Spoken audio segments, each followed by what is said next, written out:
எல்லாருக்கும் வணக்கங்க. இன்னைக்கு அனிதா புஷ்பன் குப்புசாமி யூடியூப் சேனல்ல உங்களை எல்லாம் சந்திக்கிறதுல ரொம்ப மகிழ்ச்சிங்க. என்கிட்ட ரொம்ப நாளா நீங்க வந்து வரலட்சுமி நோன்பு எப்படி கடைபிடிக்கணும்ன்றது கேட்டுக்கிட்டு இருக்கீங்க. நான் இதுக்கு முன்னாடி ஒரு எபிசோட்ல பாத்தீங்கன்னா வரலட்சுமி நோன்பு கதைகள் சொல்லியிருப்பேன். அதெல்லாம் நீங்க எதனால நம்ம கொண்டாடுறோம் அப்படின்றத புரிஞ்சிருப்பீங்க. இப்போ வந்து அந்த விரதம் எப்படி இருக்கணும்ன்றது ரொம்ப சிம்பிளா நான் வந்து உங்களுக்கு சொல்லி காமிக்க போறேன். பல பண்டிகைகள் நமக்கு ரொம்ப மிகையாக இப்படி பண்ணணும் அப்படி பண்ணணும் ரொம்ப பிரம்மாண்டப்படுத்துறதுனால என்ன ஆகுதுன்னா நிறைய பேர் வந்து பயந்துகிட்டு பின்பற்றுறது இல்லை. ஆனா ரொம்ப சிம்பிளாவும் நம்ம கொண்டாடலாங்க. ஏன்னா சாமிக்கு தேவை வந்து நம்மளுடைய அன்பு தான். சரி, இப்போ வரலட்சுமி நோன்பு வந்து எல்லாருமே இருக்கலாமான்னா புதுசா ஆரம்பிக்கிறவங்க இனிமே ஆரம்பிக்கிறதுக்கு நிறைய பேர் கேட்டிருக்கீங்க கமெண்ட்ஸ்ல. அப்படி ஆரம்பிக்கிறதுன்னா ஆரம்பிச்சுக்கலாம். அப்படி இல்லைன்னு பாத்தீங்கன்னா இது ஒரு சிலருக்கு பாரம்பரியமாக இந்த வரலட்சுமி நோன்பு இருந்துட்டு வர்றாங்க. மாமியார் வந்து புதுசா கல்யாணம் ஆயிட்டு வர்ற பொண்ணுகிட்ட மருமகள்கிட்ட இந்த அம்மா இப்படிதான் வரலட்சுமி நோன்பு செய்யணும்னு சொல்லிட்டு அவங்க கையில ஒப்படைச்சிருவாங்க. பின்ன பாத்தீங்கன்னா அவங்க மாமியார் ஆன பின்னாடி அவங்க வந்து அவங்க மருமகள்கிட்ட ஒப்படைப்பாங்க. இப்படியே பாத்தீங்கன்னா தலைமுறையாக வரலட்சுமி நோன்பு வந்து கொண்டாடிட்டு வந்துட்டு இருக்காங்க. இது வந்து உங்களுக்கு விரதம் இருக்கணும்னா பாலும் பழங்களும் பசி எடுக்கும் போது சாப்பிடலாங்க. இப்போ அது எப்படி ப்ரிப்பரேஷன் எப்படின்னு சொல்லிட்டு நிறைய பேர் கேட்டிருந்தீங்க. ரொம்ப சிம்பிள். நான் ரொம்ப சிம்பிளா சொல்றேன். காலையில எழுந்த உடனே எப்பவுமே வீடு பெருக்கி தொடச்சிட்டு மொழிகிருவோம் இல்லையா? அது மொழிகிட்டு என்ன பண்ணணும்னா நம்ம பாயசம் செய்ய முடிஞ்சா பாயசம் செய்யுங்க. அப்படி இல்லைன்னா பாலில் தேன் கலந்து வச்சுக்கலாம். ஒரு சின்னதா வடை இந்த மாதிரி ஏதாவது வெண்பொங்கல் இல்லை சக்கரை பொங்கல் இந்த மாதிரி செஞ்சுக்கணுங்க. இப்போ நம்ம பால் பாயசம் செய்யறதுனால வெண்பொங்கல் செஞ்சுக்கலாம். அதாவது 5 பழங்கள் குறைந்தது இருக்கணும். வாழைப்பழம் கட்டாயம் இருக்கணுங்க. வாழைப்பழம் எந்த பூஜை இருந்தாலும் வாழைப்பழம் இருக்கணும். வாழைப்பழம், ஆரஞ்சு, இது ஆப்பிள், மோசம்பி, சாத்துக்குடி, மாதுளம்பழம், இது 5 பழம் நான் வச்சிருக்கேங்க. இதுல பாருங்க உங்களுக்கு இது நோன்பு சரடு. நம்ம நோன்பு முடிஞ்ச உடனே இந்த சரடு கட்ட போறோம். பூஜை செஞ்சுதான் பகவானுக்கு முன்னாடி. அதுக்கப்புறம் பாத்தீங்கன்னா நான் தேன், குங்குமம், மஞ்சள் எல்லாம் வச்சிருக்கேன். அப்புறம் தண்ணி, நம்ம ஜலம் எப்படி இருந்தாலும் தண்ணி கட்டாயம் வைக்கணும். இங்க நெய் தீபம் ஏத்துறதுக்காக அம்பாளுக்கு வச்சிருக்கேன். அது தவிர பாத்தீங்கன்னா நம்ம பால் பாயாசம் வடை எல்லாம் செய்யல. ஏன்னா நான் நோன்பு அன்னைக்கு தான் செய்யணும் இல்லையா?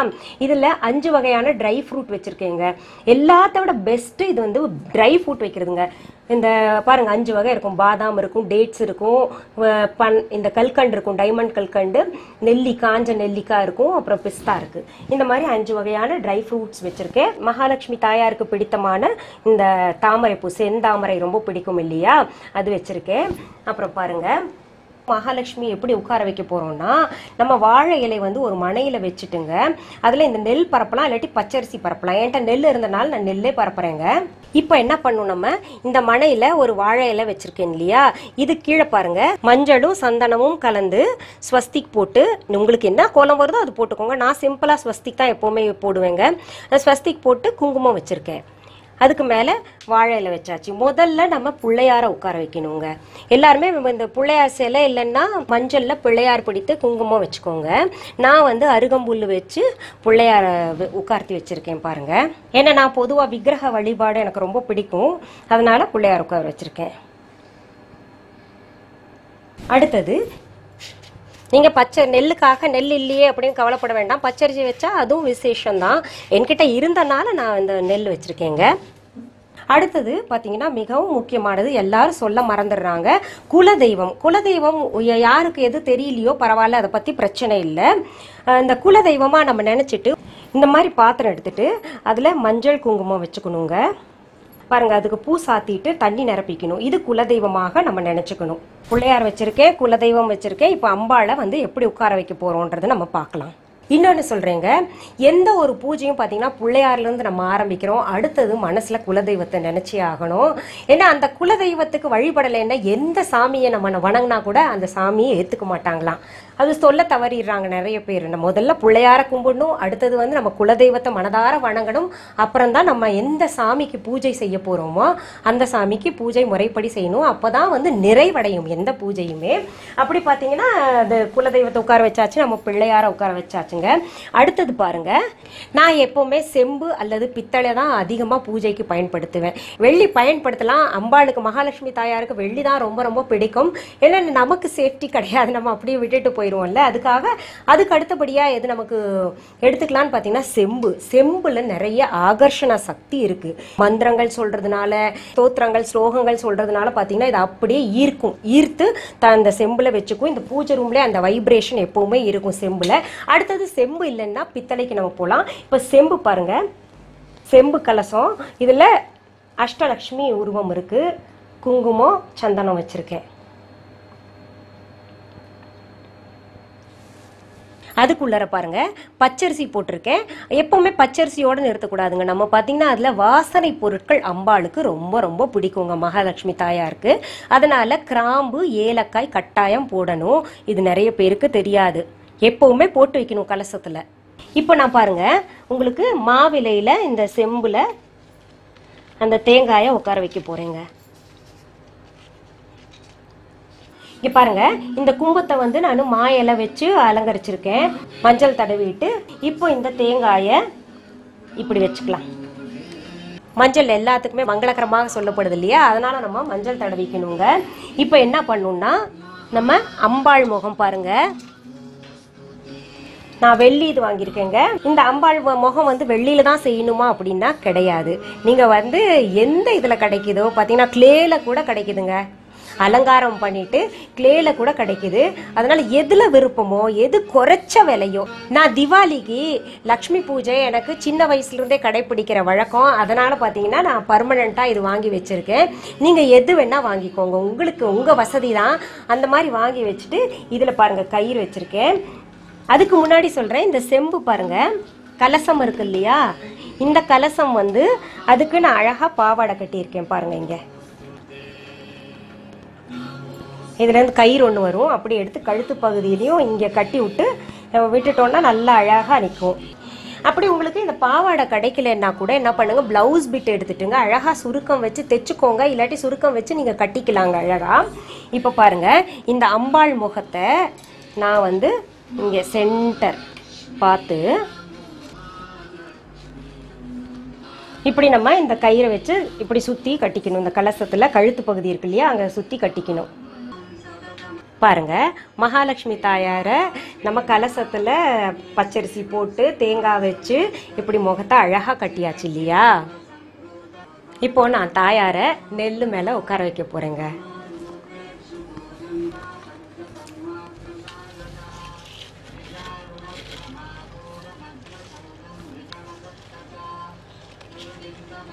இப்ப தாயார பாருங்க நம்ம வந்து நெல்லு மேல அழகா உட்கார வச்சிட்டோம் இல்லையா.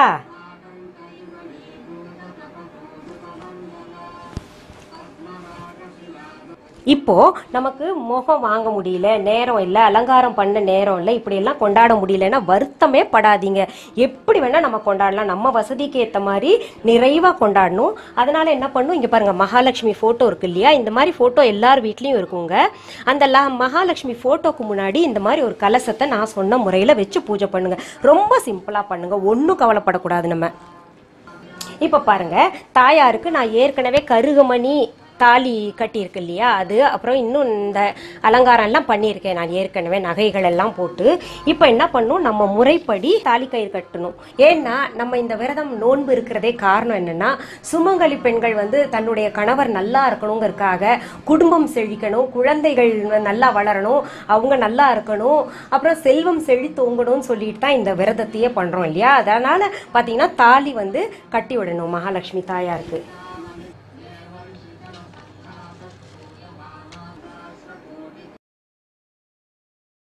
அடுத்தது நம்ம பூ அலங்காரம் பண்ணுவோம். இப்போ நம்ம பார்த்தீங்கன்னா நல்ல வாசனையான மல்லிகைப்பூ வச்சோம்னா ரொம்ப சிறப்பு. சாமிக்கும் வச்சுக்கிட்டு நம்மளும் வச்சுக்கணுங்க. அடுத்தது நான் என்ன பண்ணியிருக்கேங்க, அம்பாளுக்கு பிடித்த சிகப்பு தாமரையில் அலங்காரம் பண்ணியிருக்கேன், தலையில் வச்சு அலங்காரம் பண்ணியிருக்கேன் பாருங்க. நம்ம பூஜை ஆரம்பிக்கிறதுக்கு முன்னாடி எப்பவுமே மெயின் விளக்கு இருக்கு இல்லையா, காமாட்சி விளக்கு ஏற்றி வச்சிருப்போம். இப்போ நம்ம அம்பாளை உட்கார வச்ச பின்னாடிங்க இந்த தட்டில் நைவேத்தியம் பண்ணக்கூடிய தட்டு இருக்கு இல்லையா, இங்கே வச்சுக்கணும்.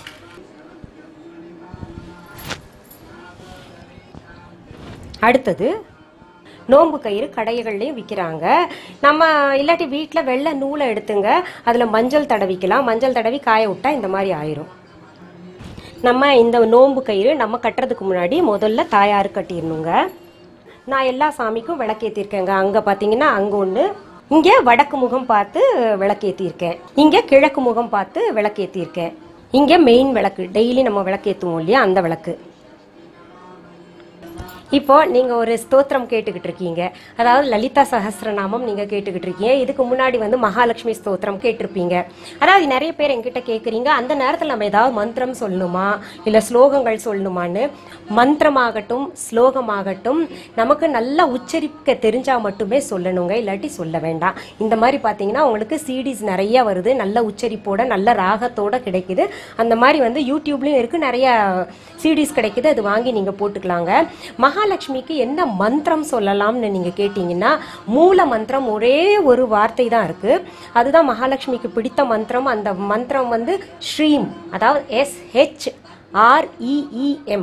அந்த மந்திரத்தை சொல்லிட்டு நம்ம பூவை வந்து நிறைய மலர்கள் ஒன்றா வச்சுக்கோங்க தட்டில். ஸ்ரீம்னு சொல்லிட்டு மகாலட்சுமிக்கு 108 முறை வந்து அர்ச்சனை செஞ்சுக்கலாம். அது வேணா பண்ணிக்கலாம். அந்த உச்சரிப்பும் பார்த்தீங்கன்னா ஸ்ரீம் கிடையாது, ஸ்ரீம் அப்படின்னு சொல்லணும். அந்த மாதிரி செஞ்சுக்கலாம். அதுக்கு அடுத்தது பார்த்தீங்கன்னா உங்களுக்கு நான் நெய்வேத்தியத்தில் இந்த வெத்தலை வைக்கிறேன். இந்த வெத்தலை வைக்கும்போது நிறைய குழப்பம், எல்லாருமே காம்பு கிள்ளிடுறாங்க. இப்போ வெத்தலையை வந்து வெத்தலை பார்க்க நீங்கள் மொதவே சொல்லலையே அப்படின்னு நினைப்பீங்க, காரணத்தோடு தான் சொல்லலைங்க.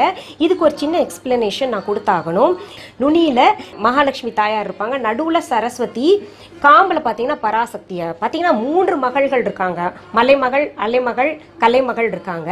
அதாவது 3 தேவியர்கள் இருக்கும்போது எப்படி நம்ம வந்து இங்கே மகாலட்சுமி இங்கே சரஸ்வதி மட்டும் சொல்லிட்டு இது காம்பை கிள்ளி போட்டுடலாம், அப்படியே அதை வந்து ஸ்ரீதேவிக்கு அக்கான்னு சொல்லிட்டு கிள்ளி போடுறது, அதெல்லாம் வேண்டாம். என்ன தெரியுமா, எல்லாமே பாசிட்டிவாக எடுக்கணுங்க. நம்ம வந்து சும்மா நம்மளே ஏதோ ஒன்று படிச்சுக்கிட்டு எல்லாம் சொல்லக்கூடாது இல்லையா.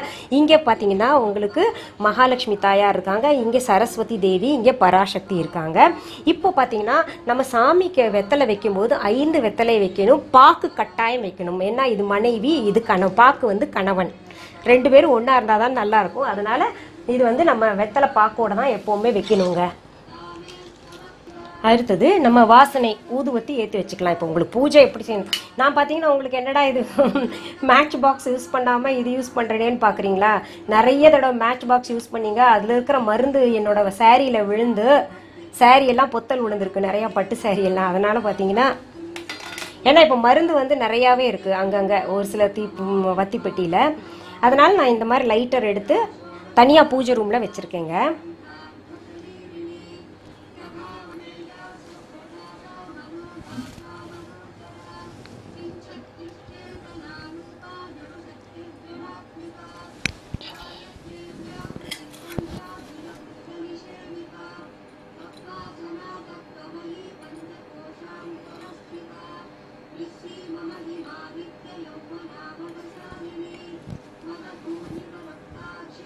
அடுத்தது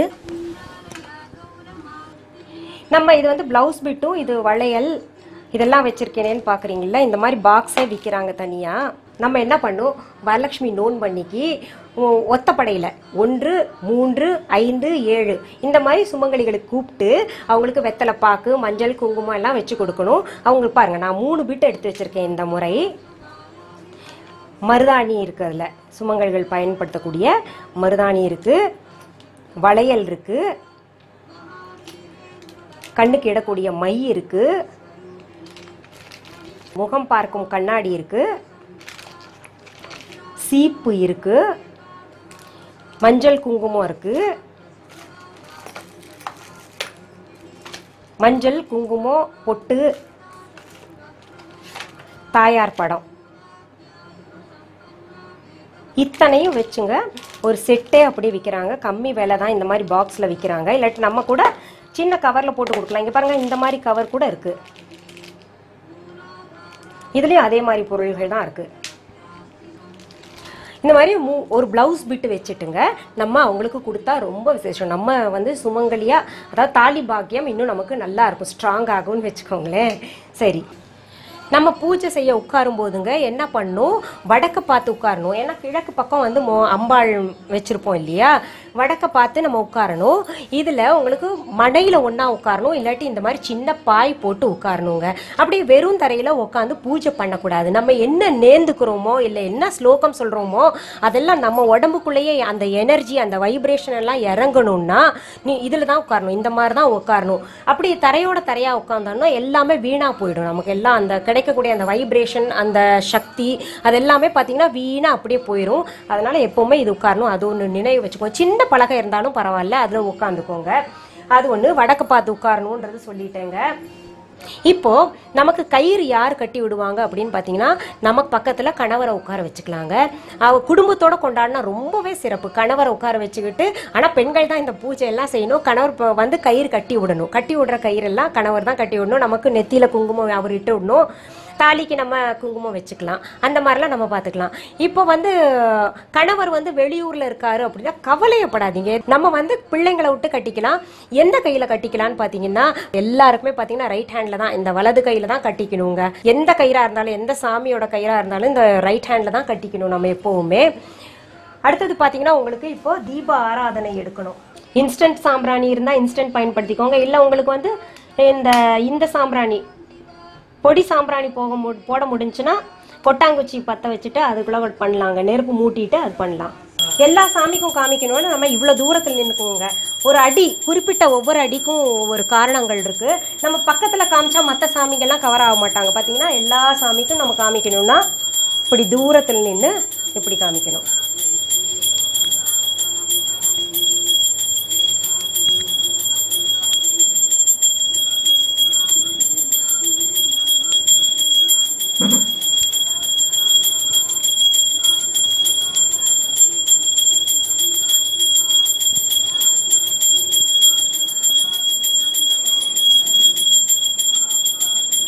இப்போ நெய்வேத்தியம் பண்ணுங்க.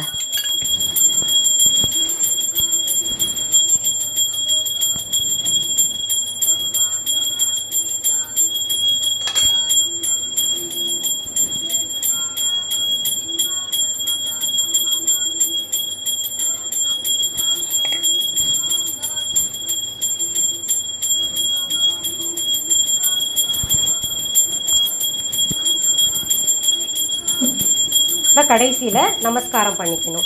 குடும்பத்தோட பண்ணணும். கணவன் மனைவி ஒன்னா பண்ணணும். அப்புறம் குழந்தைங்க தனியா பண்ணிட்டாலும் பரவாயில்ல, இல்ல மொத்தமா எல்லாம் குடும்பத்தோட பண்ணாலும் சரி.